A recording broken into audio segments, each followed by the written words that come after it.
Hello, I'm Andrew Young, and I've had a very interesting relationship with the law enforcement community in my life.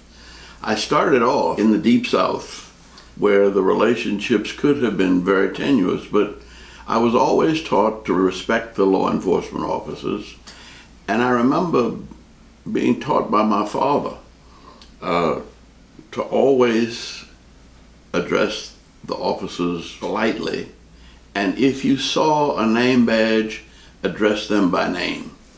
That helped me a great deal. My dealings with law enforcement in the Deep South, in the midst of the race relations conflict that we had. It was a conflict that was age old, but it was something we had to deal with. And we found that the better trained we were, and the better trained the police officers were, and the more we were able to interact together.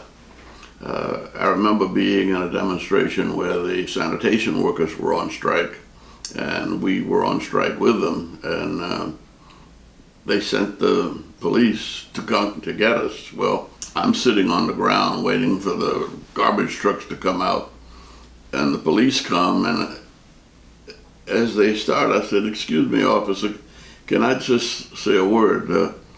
I just want to remind you that you've got to do your job, but this is our job. And we're trying to get a pay increase for the families of these workers. Well, you know, you're city workers too. And if they're going to get a pay increase, you will probably get one. So just do your job, but remember we're on the same side." And he came and shook hands with me. Then he pulled me up and put me in jail. That was civilized policing.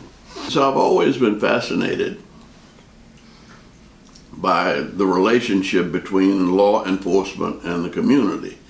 And so when I became mayor, not only did I have to deal with the pay issues, but we still had police officers with old-fashioned six-shooters, and the criminals were using automatic weapons.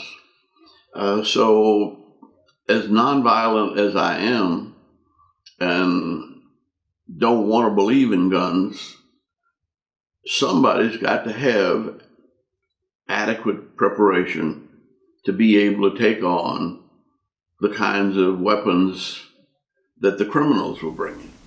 This is a science, and it's got to be approached rationally, thoughtfully, and sensitively. The law enforcement leadership exchange that brings in people from all over the world and that takes our law enforcement communities to other places to view how other law enforcement agencies are dealing with even more complex problems than we have.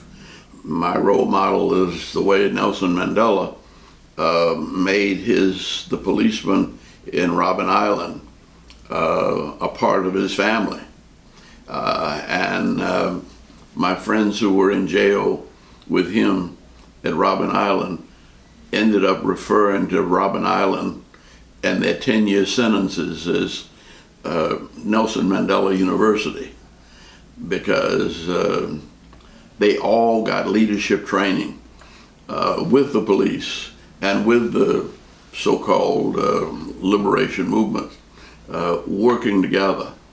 Every society has got to be able to maintain a nonviolent civility in order to survive.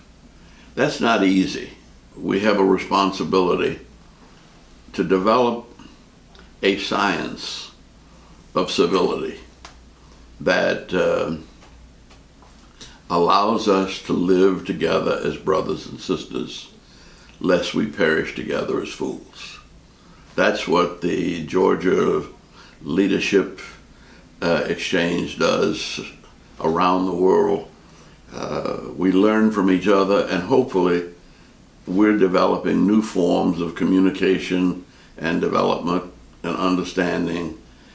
And we were a city too busy to hate, which got us through the 60s and 70s and 80s. Now we've got to be a city that deals with mental illness on the streets. We've got to be a city that deals with poverty. We've got to be a city that deals with all kinds of cultural and religious diversities. And how do we maintain order and justice in a complex society that has a wide variety of evils in our midst?